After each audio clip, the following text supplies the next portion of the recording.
अभी हमने अभी परसों दूध लेने जा रहे थे, वहाँ एक मतलब भाई थे, बाइक से जा रहे थे, बहुत बुरी तरह से गिरे थे नाले में। इस मंदिर में आते हैं इसी बार में पंडित जी कहते हैं नहीं नहीं गिर जाओगे, हाथ पैर टूट जाएंगे, बुलडोजर मंगा के उठाना।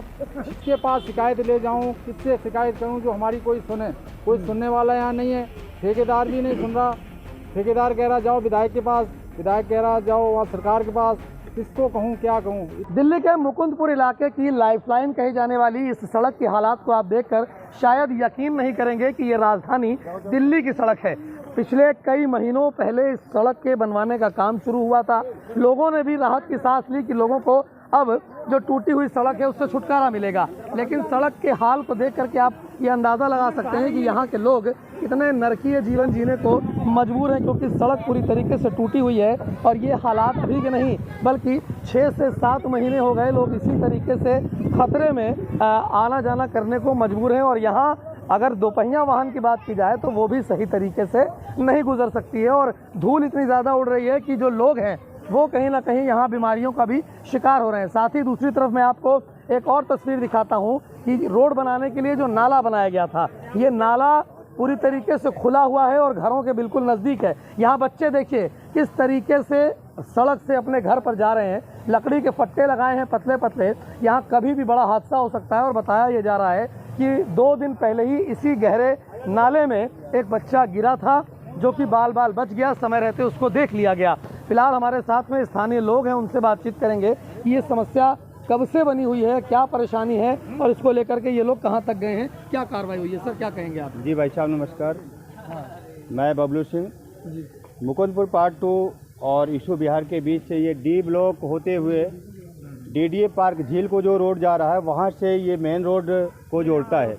इस रोड की वो स्थिति है कि चलना मुश्किल है। सालों हो गया इसकी खुदाई हो गई है।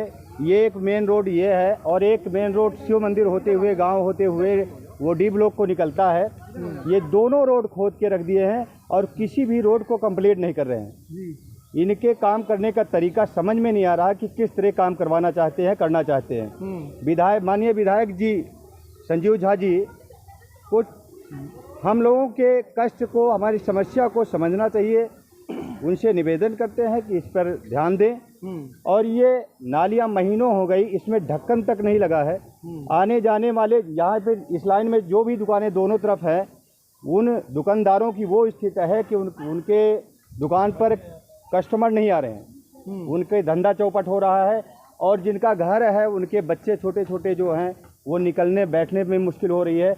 एक बच्चा बीच में गिर गया था, उसको किसी तरह निकाला गया। अब घर से बाहर निकलने के लिए बच्चे को कितना देखा जा सकता है, उसको कोई भी समझ सकता है। तो आप लोग यहाँ जो लोग हैं वो कहीं ना कहीं खतरे के साए में जी रहे हैं। एक हादसा कभी भी हो सकता है क्योंकि खुला नाला यहाँ महीनों से पड़ा हुआ है। मैम आप पूरे दिन घर में रहते हैं, बच्चे साथ में रहते हैं, घर से निकलने में या बच्चों को भेजने में कितना डर लगता है? बहुत डर लगता है। यहाँ पर तो महीनों खुल रखे है, इतना तो बच्चे भी गिर जाए तो अपना निकाल भी नहीं पाएंगे उसमें से। गहरा भी है। गहरा भी है। अच्छा ये सड़क कब से टूटी हुई देख रही हैं आप? साल भर हो गए, कितना कहने 1 साल से हो गए। मैम आप क्या कहेंगे, सड़क कब से टूटी हुई है और नाले भी देख रहे हैं घर के बिल्कुल नज़दीक, गेट के जस्ट बाहर ये चौड़े से गहरे से नाले जो है वो खुदे हुए हैं, क्या कहेंगे? बस खतरा तो है ही। और रोड तो टूटा हुआ करीब 1 साल हो गया है इसको। 1 साल हो गया है और खतरा तो है। जब नाली बनी है तो उसको ढकना चाहिए, जल्द से जल्द ढकनी चाहिए। और इधर भी नाली है, इधर भी नाली है, दोनों तरफ खुली नाली पड़ी है। मेन रोड है, जाने वालों कोई स्कूटर से भी गिर सकता है, बाइक से भी गिर सकता है। हमने अभी परसों दूध लेने जा रहे थे, वहाँ एक मतलब भाई थे, बाइक से जा रहे थे, बहुत बुरी तरह से गिरे थे नाले में। मतलब यहाँ हादसे भी हो रहे हैं और लोग जो डर के साए में जी रहे हैं, लेकिन उसके बावजूद काम नहीं हो रहा है। बिल्कुल काम तो कहाँ हो रहा है। 1 साल हमारे को तो करीब बहुत टाइम हो गया, गली खुदी है लेकिन अभी तक कुछ नहीं हुआ उसमें। मुकुंदपुर में सबसे पहले खुदी हुई थी, लेकिन अभी तक पूरा मतलब काम करने का तरीका इनका सही नहीं है।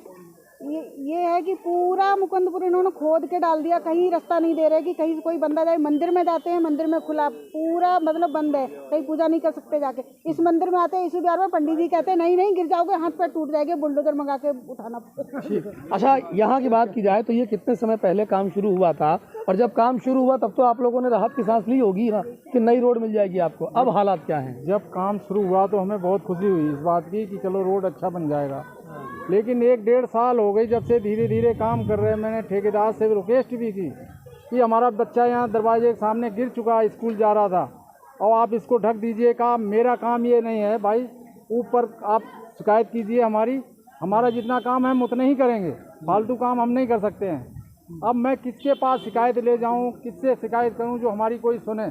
कोई सुनने वाला यहाँ नहीं है, ठेकेदार भी नहीं सुन रहा। ठेकेदार कह रहा जाओ विधायक के पास, विधायक कह रहा जाओ वहाँ सरकार के पास। किसको कहूँ, क्या कहूँ, इतनी समस्या। खतरा भी बहुत ज़्यादा है। ये तो बिल्कुल गेट के पास ये अपने लकड़ी फट्टे लगा करके लोग आना जाना कर रहे हैं, कभी भी कोई लोग गिर सकता है। कभी नहीं, बच्चा गिर भी चुका है, गिर नहीं सकते, गिर भी चुका है। बच्चे को फटाफट स्कूल जा रहा था, वो जैसे निकला तो फट्टी एकदम से ऐसी टेढ़ी सी हो गई, वो बच्चा नीचे नाले में गिर गया, उसको फटाफट उठा लिया। अच्छा, नहीं तो अगर नहीं देखते, नहीं मौके पे होते तो बच्चा कुछ भी हो सकता था। इसका कोई जिम्मेवार है कोई, अगर ऐसा हो सके तो?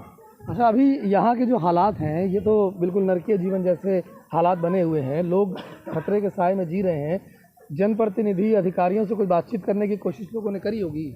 हमने जेई साहब को भी फ़ोन किया था, लेकिन उनकी तरफ से 1 हफ्ता हो गया, लेकिन कोई रिस्पॉन्स नहीं मिल रहा है। उसके 1.5 साल पहले मैंने जब काम चालू इसमें हुआ था तब से बात चल रही है उनसे, लेकिन उनकी तरफ से भी कि भाई अभी ये इसका जो पत्थर का ये बना रहे हैं, अभी ये काम कर रहे हैं, आए दिन कुछ ना कुछ मतलब बहानेबाजी करते रहते हैं। और जो समस्याएं हैं यहाँ की, वो समस्याएं तो काम करने से ही उसका निवारण हो सकता है। तो मैं यही प्रार्थना करना चाहता हूँ कि हमारी जो भी समस्याएं हैं उसको तुरंत निवारण किया जाए, जिससे कि यहाँ पर जन सुविधाएँ जो अस्त व्यस्त हैं इस समय, वो अच्छी तरह से सुचारू रूप से चल सके और लोग सही जीवन जी सकें। आपको कोई विधायक बनाया है तो हम सब लोगों ने बनाया है, तो हम सब लोग वही अपनी समस्याओं को आपके सामने रख रहे हैं, उसको आप जल्दी से जल्दी सुन करके और हमारी समस्याओं का निवारण करें। धन्यवाद। अच्छा, यहाँ बीच में मैं देख रहा हूँ जो सड़क खोदी गई है बनाने के लिए, पूरा इस समय तो अस्त व्यस्त है, बीचों बीच कई जगहों पर बड़े बड़े गड्ढे हैं। सड़क के बाहर निकलते हैं तो आपको बड़ी नालियाँ दिखाई देती है। हादसे का डर कितना बना हुआ है? हादसे का स्कूटर तो जब मरीज तब पलट जाता है, आदमी बुढ़क के गिर जाता है। और पानी की समस्या, नाली खोद दिए बीच में, उधर टोटी लगी हुई थी, सारा टूट गई। पानी घर में किसी का जा नहीं रहा है, रोड पे बह रहा है, देखो फोटो वहाँ भी खींच लो। रोड पे पानी गिर रहा है, घर में पानी जा नहीं रहा है। तो ये मैं देख रहा हूँ हर गेट के बाहर लकड़ी के फट्टे रखे हुए हैं, तो कभी भी लोग गिर सकते हैं, बच्चा निकलेगा तो। ये कह रहे ठेकेदार कह रहा है कि अब सीवर पड़ रहा है, सीवर पड़ जाएगा, इसके बाद रोड बनेगा, रोड बनने के बाद ये ढक्कन लगेगा नाली पे, उससे पहले नहीं। तो तब तक अगर कोई हादसा हो गया तो जिम्मेदार कौन होगा? जिम्मेदार कौन होगा? या तो फिर रास्ता सारा बंद काम कराएंगे, विधायक का घर के बाहर से निकलने नहीं देंगे, विधायक को उसके घर से बाहर नहीं निकलने देंगे, जनता सारी इकट्ठे होकर के जाएगी वहाँ। पहले आपने कभी बातचीत की है? नहीं, हम तो ठेकेदार से बात कर रहे हैं। तो ठेकेदार काम नहीं कर पा रहा है, ठेकेदार कमीशन दे रहा हो तो उसको कोई बोलने वाला नहीं है। MP MLA विधायक सबको कमीशन दे रहा है। ये जो रोड है, जो रोड खुदी हुई है, ये कितने जगहों को जोड़ती है? ईशू विहार है, मुकुंदपुर और भी कई कॉलोनी जोड़ती है। ये मुकुंदपुर की लाइफ लाइन है, सारी कॉलोनी इससे निकलती है, पूरे मुकुंदपुर की। इससे चौड़ा कोई रोड मुकुंदपुर में है ही नहीं, ये 60 फीट का रोड है। तो मुकुंदपुर इलाके का सबसे चौड़ा रोड, लाइफलाइन कही जाने वाली ये सड़क, जो कि कई कॉलोनियों को, कई गांवों को जोड़ती है, यहाँ से लोग भारी संख्या में आवाजाही करते थे। लेकिन अभी जो हालात हैं, पिछले कई महीनों से लोग दोपहिया वाहन भी सही से नहीं निकाल पा रहे, जिसकी वजह से लोगों को परेशानी हो रही है। और साथ ही साथ जो सड़क के किनारे में और घर के बीच में जो नालियां बनाई थी और उनको ढका नहीं गया, उसकी वजह से लोग हादसे के साए में भी जीने को मजबूर हैं। और ऐसे में सबसे ज़्यादा दिक्कतें जो छोटे बच्चे और महिलाएं हैं उनको है, क्योंकि कई बार यहाँ पर बच्चे गिर जाते हैं, लेकिन इनकी सुनवाई करने वाला कोई दिखाई नहीं दे रहा। जिस सड़क को बनने की जब शुरुआत हुई थी तो लोगों ने राहत की सांस ली थी कि अब उन्हें नई जो चौड़ी सड़क है वो मिलेगी, लेकिन वही विकास कार्य अब लोगों के लिए बड़ी समस्या का कारण बन चुका है। हर्षित मिश्रा, दिल्ली तक।